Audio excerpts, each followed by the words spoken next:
yi ñu ngi leen di nuyu di leen dalal jàmm ci plateau l'invité de la mi-journée fii ci Walf TV tey ñi ngi am mbégte di dalal Abdoulaye Mamadou Guissé moo jiite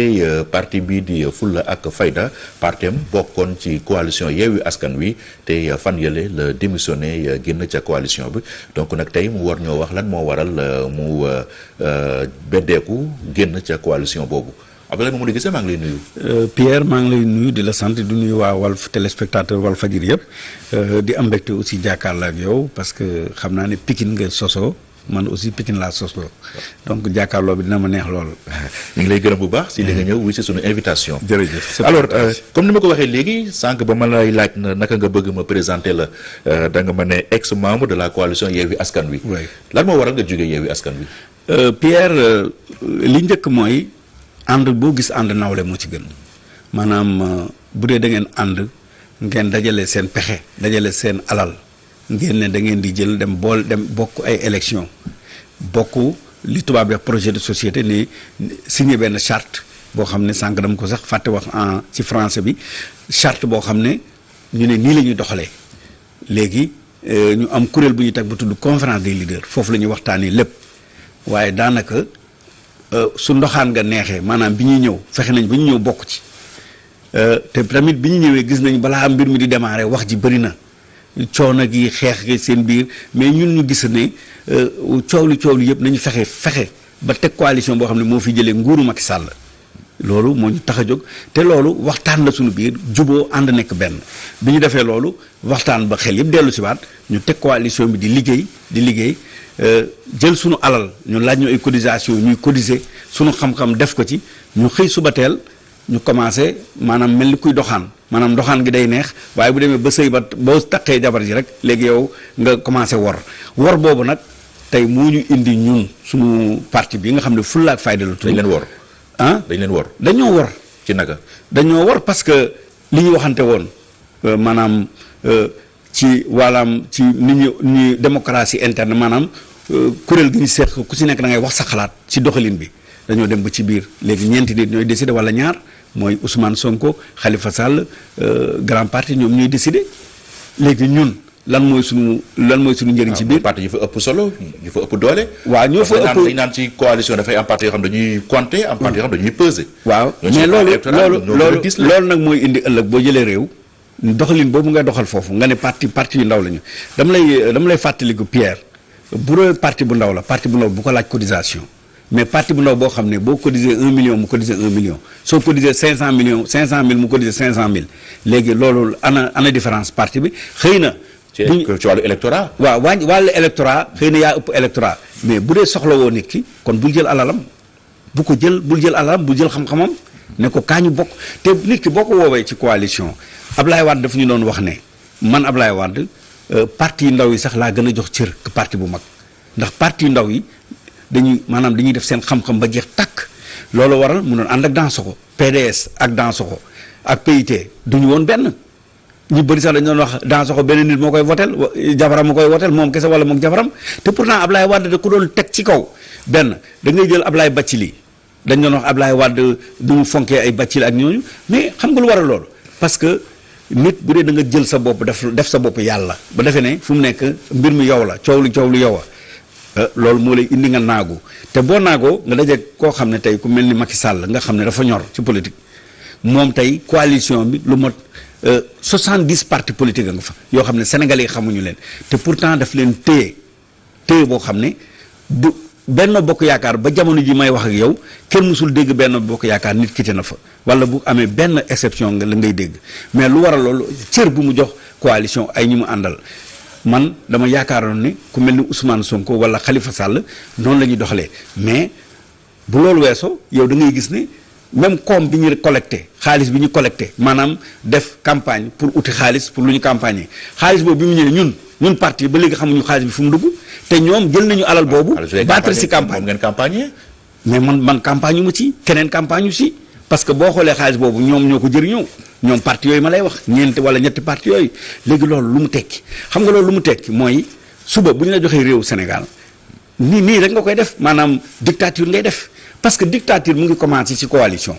gis nga coalition bu amee transparence bu amee démocratie interne yow boo demee ba jël réew mi wala coalition bu jëlee réew mi dañuy xam ne ñun kat ànd nawle mu ñu indi fii tey dama lay wax beneen facteur bi tax sax ñun ñu gën a génn tey ku mel ni Boubacar Camara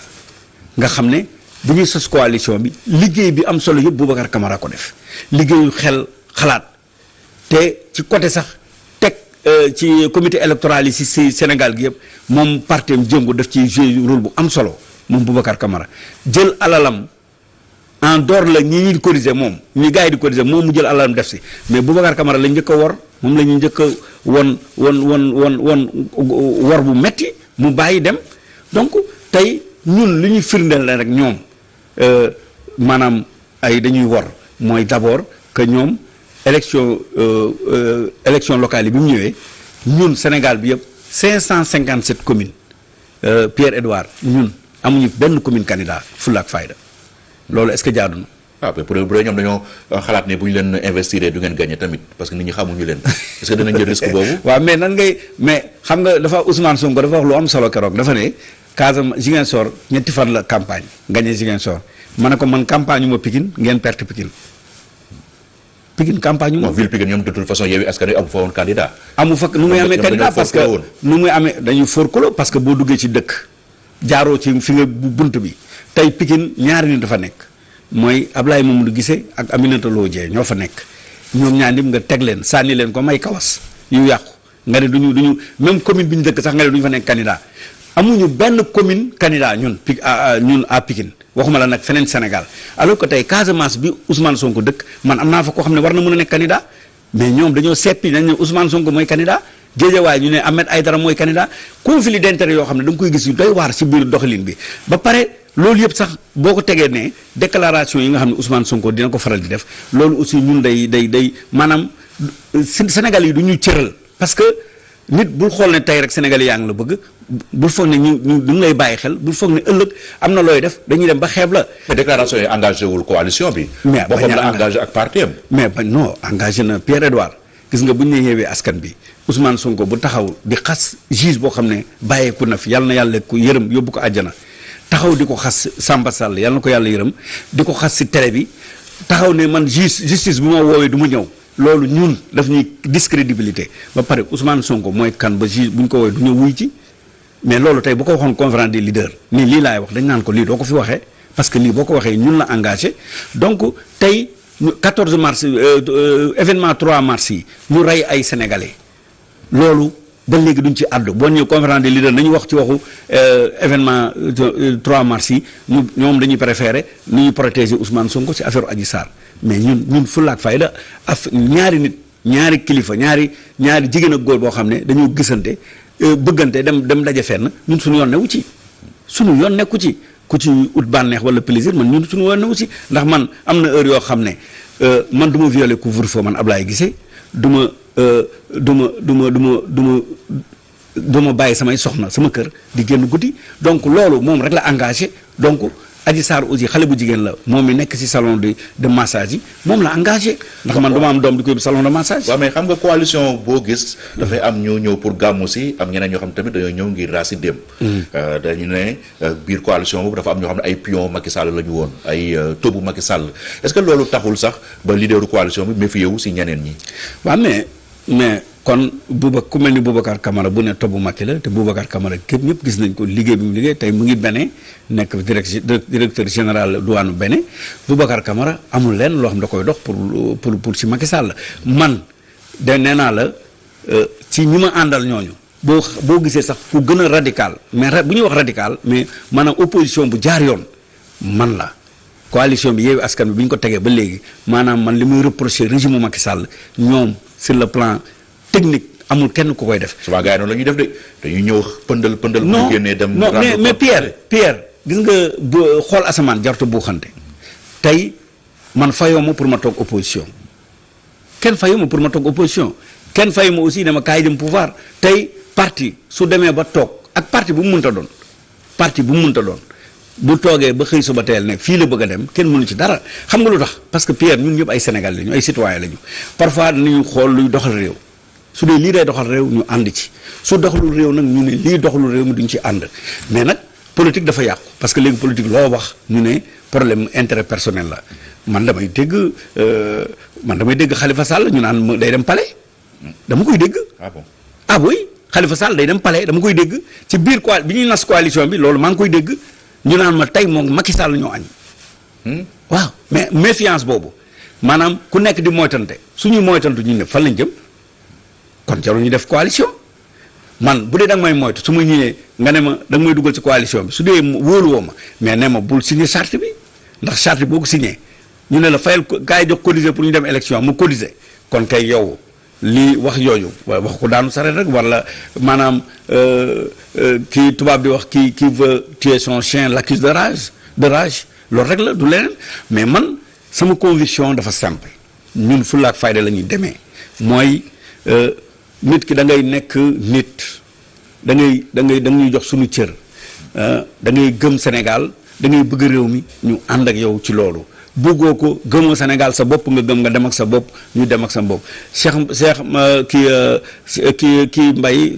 gëlu Alaaji Malick boobu da doon wax ne Cheikh kii Mbaye dafa doon wax ne dafa dajeek Alaaji Malick si gaaru Tiwaawoon bi Alaaji Malick ne ko sa fas bi nu mu tudd mu ne ko foo ma yem la Alaaji Malick bés boobu la jël waa ji di ko jox cëram bés bu ne donc ñun fu ñu nit yem ñu yem la kantaa nag dañuy dem pouvoir wala dañuy dem opposition loolu wax ko daanu saret rek la wax ko bëgg justifier que ne yow yaa ngi yore ay millions nit nga def collecte de fonds ne Yewwi Askan bi dañoo bëgg a campagne ne def ni xaalisu campagne boobu anamu ñun gisuñu ko. li nga def nii est-ce que du sàkki est-ce que problème bi mënoo woon toog ci biir parti bi nga ci biir coalition bi nga jënti jóg foofu au lieu que ngay génn. non du sàkki xam nga sàkki moo doon lan moo doon tey balaa ñoo jëm élection locale yi su ma beddeeku woon rek dañ naan dafa sàkki ñemul dem xeexi Pikine la ragal ñu def ko candidat mu perte Pikine mais man dama ne def leen ma candidat Pikine département ñu jël liste bi daanaka ñoom dañ ko tayle dañoo tayle suñu liste ndax liste ba daa motul sax. liste boobu daal bi ñoom ñoo ko tey dañ ko et puis man d'après renseignement yi ma am wax dëgg yàlla d'après renseignement yi ma am ci man ci samay responsable parti yi nekk ci 12 communes yi dañ ma xamal carrément ni liste bi moom ñoom ñoo ko tey jaay ko nguur gi waaw léegi man mi ñu doon ji dem ci Macky kon kay bu ñu ko bëggoon jaay dëggantaan ñu ne nee nañ man ci Macky laa àndal kon ñu jox ma liste bi ne ko jiite ko donc Pierre wax da yenu maanaa xam nga Sénégal nan la demee Macky Sall c'est un président de la République Sénégal ñun ñoo ko bokk nit ki tey loo bañ Macky Sall da ngay fanaan Sénégal parce que sa réew la tey ku nekkoon président Sénégal aussi dañ ko war a jox cër rek parce que muy président de la République bu dina wàcc bés beneen keneen ñëw nekk président donc man loolu ñun suñu parti dañuy doxee démarche république maanaam république amul xàjji ak seen carte d'identité bi yëpp ñoo ko yow ñun ñoo yem benn carte d'identité bu ñu yore léegi nag liy doxloo réew mooy xalaat wéccoo xalaat mais pas comme li may gis nii maanaam tey coalition Yewwi Askan man li ma gis sax li ñuy wax oligarchie financière ak foncière mooy ñi nga xam ne tey dañoo yore alal maanaam di ñëw dugg ci coalition yi di financer di wax ni def leen tey bu ñu bëggee taal dëkk bi sax taal ko parce que ñoom loolu rek lañ ci jublu tey li xew Mali. li ngay wax ni graaw na de. mais c'est très grave dama ne xoolal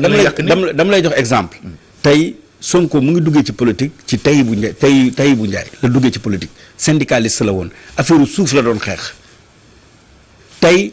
mbirum pétrole bi ñu ngi koy wax mais tey ñun li ñu gën a ñor ñun Sénégal d'accord naa nga xeex mbirum suuf si mbirum pétrole bi mais tey li ñu gën a ñor ñun mooy sénégalais yi nañuy lekk di naan di faju tey lan moo ñu gën a ñor mooy démocratie bi nag tegu ci yoon maanaam na Macky Sall respecté sénégalais yi Sénégal yi tamit respecté justice ñu jox institution Sénégal ñu jox leen dooleel leen. mais mooy combat am. non loolu lay xeex. mais Pierre bu dee mooy sa combat nga ne juge ma wooyu dama dem wuy ji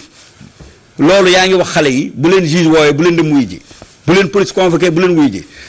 Pierre gis nga loolu maanaam gas sa pax la parce que suba boo jëlee réew mi koo woo mu ne du wuy ji te naan waaye Ousmane Sonko man bu ma police am wooyee du ma wuy ji parce que fii la taxaw ne bu ñu wooyu du ma wuy ji ñun loolu maanaam loolu day wàññi opposition. yow da ngay foog ne yëfu géeree nga def ak yooyu alors que du loolu Khalifa Sall nga taxaw nga ne candidat la te yow mu leer na le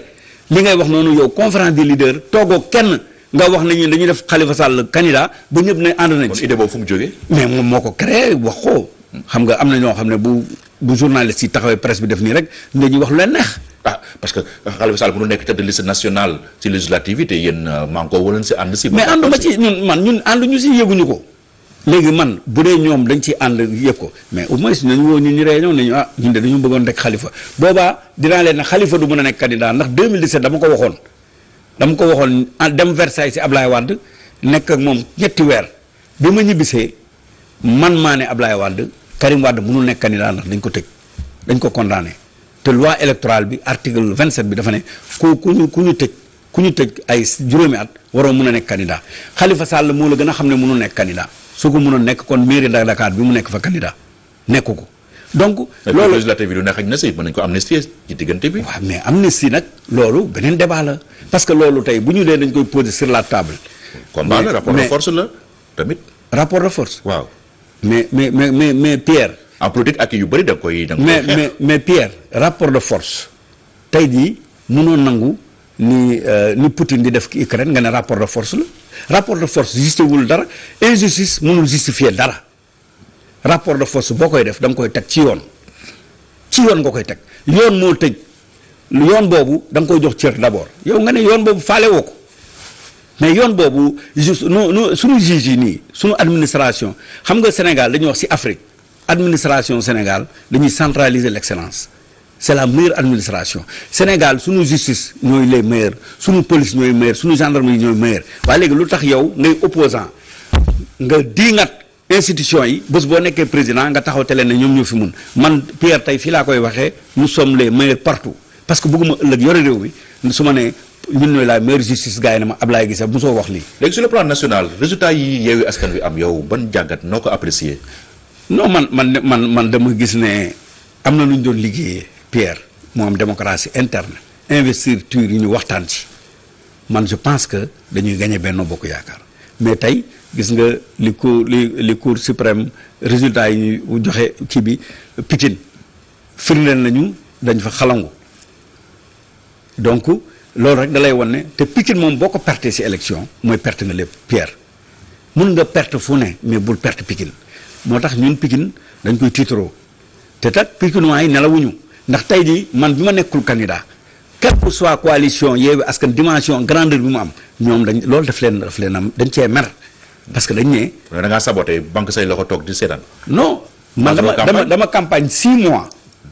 moo tax mënuma génn coalition bi mais bi ñu dara desul ba ñu toll weer bi nga xam ne mooy weeru campagne bi mais nag dama banque sama loxo Pierre xam nga lu tax man duma koo xam ne dama am fulla ak fayda la ñu am ñun suñu parti loolu muy turam fulla ak fayda te ñun ku ñu woo ci loo xam ne di ñu bëgg a ñàkk teggin ak di ñu bëgg a tuuteel mais ñu wan la ñun ay Pikinois lañu man Pikinois laa d'abord avant may nekk leneen avant may nekk sénégalais Pikinois d'abord laa loolu nit ki da nga ko war a xool ci sénégalais nga d'abord avant nga nekk Pikinois. waaw mais d'abord xam nga bëgg jaamu yàlla muy bëgg sa réew mais bëgg sa réew muy d'abord bëgg fi nga dëkk maanaam même kër gi nga juddoo même Dominique bi ñu la ngéntee bi nga juddoo sax moom nga war a gën a fonk ci àdduna waxuma la nag néeg bi nga juddoo loolu moo tax nit fi nga dëkk da nga ko war a fonk donc man dama fonk Pikine fonk Pikinois yi ba pare di wax ne di leen remercier parce que dama xam ne tey jii boo demoon def sondage à Pikine dañ naan la Ablaye Guissé bu newoon candidat kon Yewwi Askan bi gagné Pikine. mais xam nañ la yow. man mi waaw. léegi damay ñëw di dajeeg Thiamas ci suuf mu ne ma président ma ne mu ne ma man de bi ma déggee ne nekkoo candidat Pikine dama jaaxle waa Pikine yëpp ñu ngi ñaawlu loolu donc man Pikine dama fa créer institution de microfinance di financer 500 millions par année yaa ngi may dégg te li may wax nii je le dis sous le contrôle des acteurs culturels donc kooku pendant des années di financer banlieue bi di dimbali banlieue bi kooku ñëpp ma xam man Pikine suffit que ngeen jël seen micro territoire bi may ngénte je me rappelle Mamadou Diop Decroix dama ne ko mu ne ma fan nga dëkk ci Pikine ma ne ko boo ñëwee ba buntu Pikine rek laajteel dafa dawal oto ba buntu Pikine laajte waa kër Ablaye moom lu gisee xamu leen ko fi moom ba léegi day nettali anecdote bi xale moo ko indi ba sama kër à 2 kilomètres de chez moi. d'accord maintenant nag comme que léegi nag jóge nga Yewwi Askan Wi. léegi noo compté def. waaw ñun dañoo jël décision ñu ngi des opposition ñun waa Fulla ak Fayda. loolu fekk ñu mag yi. non duñ ko fekki parce que xam nga boo quitté opposition ci dynamique opposition laa nekk parce que du génn nga yeewee askan bi rek yaa ngi jëm ci Macky ba pare parti dafa am nu koy doxalee li may reproché tey yeewu askan bi man ñaan ma yàlla def ko yeewu suba teel rek Macky Sall woo ma rek ma dem wuy ji ne man damay wuy Macky damay ànd ak moom non man damay concertation laay doxee ak sama ñi ma nekkal dama leen di jox cër jox leen respect tey ku mel ni Idrissa Diop musicien international su bokkee sama parti topp ci man yore kaddu parti bi kooku su ma wóoloo ne ma defal lii bu leen def lii bu ñu def lii moom il est le premier Idrissa Diop moo ne ma yeewu askan bi joxuñu suñu cër respecté wuñu ndax tey man Idrissa Diop Ngor mairie Ngor su ma demoon gañe ko mairie Dakar liste bi sax defuñu si Idrissa Diop waa léegi cette coalition là ce souci de la culture coalition boobu yow yaakaar nga ne dañoo gañe moo leen tax a jóg wala caser seen syndicat de criminels et de violeurs yooyu ñu yore c'est un syndicat de crimes et de violeurs qu'ils ont man je le dis en toute humilité parce que pour man c'est un syndicat qui vise à protéger ces gens dañu bëgg a protéger seen ñoon yi nga xam ne justice mu ngi leen di traquer bu ñu taxawee suba bu ñu taxawee saaga bii juge maa xam jàllu lii ma ok mais alors que ñooñu juge yooyu defuñu la dara. waaw léegi nan nga fas yéene def comme que gerte nga bëgg démissionner. dañuy créer suñu coalition ñu ngi waxtaan ak ñu bëri am na ñoo xam ne ay sénégalais lañu yoo xam ne ni réew mi la doxee neexu leen te ñoom ñu ngi préparé nu ñu mën a def ba jëlee fi Benno Bokk Yaakaar mais ci ñooñu la ñu nekkal di ànd ak ñoom liggéey mais kii Pierre c'est àdduna liggéey la rek àdduna liggéey rek la man loolu lañ ma jàngal ci politique da ngay liggéey nga ñafe bu neexee yàlla ñun ni li Serigne Touba di wax dëgg boo ci nekkee nga wéet ak nga wéeti li nga ci yemale yàgg nit ñi dañu fekk ci te man dama gëm ne ñun ci dëgg lañ nekk ndax dictature mënul tabax opposition buy am dictature ci biiram mais opposition boobu du dem fenn te tey le cas de Boubacar Camara wane na ko moom la ñu njëkk a sànni ci biti moom la ñu njëkk a wor ak kiyam ak parti am ak coalition am donc je dis que sama devoir la ma résister sama devoir la ma taxawal parti bi nga xam ne ñi fa nekk dañ ma yaakaar sama devoir la aussi ma refuser que je refuse d'être un témoin impuissant devant la prise en otage de notre liberté. léegi débat sur le parrainage yow lu si sa xalaat Yewwi Askan Wi wàllu Sénégal ñoom ñëpp ne nañu il est hors de question ñuy dem ci parrainage ndaxte gouvernement bi dafa war a respecter li ko CEDEAO wax muy parrainage baaxul donc na ko supprimer loolu si sa position. sama position mooy position bi ma ci amoon 2017 bi ñu may jàpp di ma tëj man ak Cheikh Alassane Sène la ñuy njëkkal tëj boo xoolee archives yi Abdoulaye Mamadou Guissé et Cheikh Alassane Sène arrêté. mooy marche bi ñu doon def biir place de l'indépendance man ak moom ñoo fa njëkk ñu jàpp ñu tëj ñu te boobu lu tax ñu tëj ñu mooy dañoo contre parrainage léegi bi ñu contre parrainage boobu Ousmane Sonko ak kenn xamu ko mais pourtant élection 2019 bi ñoom dañu ñëw bokk te xam nañ ne parrainage moo fa am gis nga Pierre nit mbir boo ko bañee li Ablaye Wade doon wax mbir boo ko bañee bu ci ànd Ablaye Wade 2019 dafa ne bu leen dem élection loolu la ñu wax mais ñoom ñu dem. waaye léegi yow ci parrainage yooyu nga dem 2019 nga ne léegi 2022 doo ci dem loolu mooy lan may naa la jabar waaye doo fanaan ak moom mais non principe day am man tey principe bi ma quitteloo Yewwi Askan bi principe boobu boo ma doon yóbbu biir palais du ma ànd ak Macky Sall ci principe boobu su ma doon wax kaay nekk sama premier ministre may noot sénégalais yi kenn du wax dama naan Macky jëlal sa réew jëlal sa nguur. kon da ngay constant ci sa démarche parrainage am na. bokkoo woon 2019 donc doo bokkaat 2022. non. loolu mooy logique non loolu logique xam nga logique mooy lan mooy opposition bi moom waroon boycotter élection yi boobu maanaam bu ñu dindiwul parrainage bi ñu teg condition bu ñu ko dindiwul du ñu bokk mais bu ñu nangoo bokk ma bokk mais kenn du ma nax ñaari yoon bii paase rek ma nax mais bii yoon kenn du ma nax bu ñu bokkul dama leen woo ñu bañ a bokk ci élection législative bi. pour parrainage bi ñu dindi ko ndax filtre boobu dëkk yëpp am na parrainage mais bii dafa xaw a diis ba pare respecté wul yenn normes yi man ci li ma gëm respecté wul yenn normes xam nga day Pierre parrainage mënoon nañu wax ne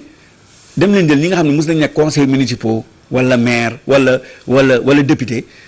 boo ci amee fukk wala 30 bu ñu parrainé sa coalition nga nekk candidat parce que un élu yenn saa yi 500 personnes woteel nañ ko donc. mais boo ne ay 34 000 personnes te fichier électoral bi tey bu Sénégal yëpp wala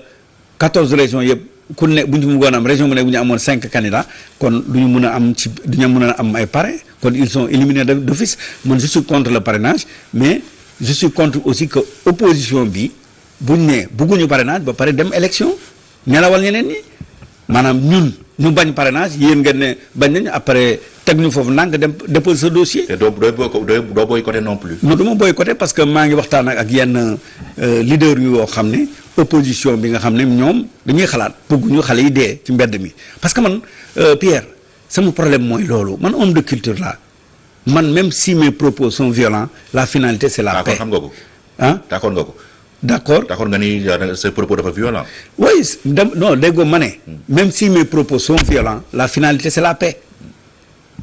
parce que la culture c'est comme ça c'est-à-dire mbir mi da nga koy wax fi nga ko war a waxee da nga ko war a wax ni nga ko war a ak forme bi nga ko war a waxee ba nit ñi déggu la mais nag jàmm laa ciy dox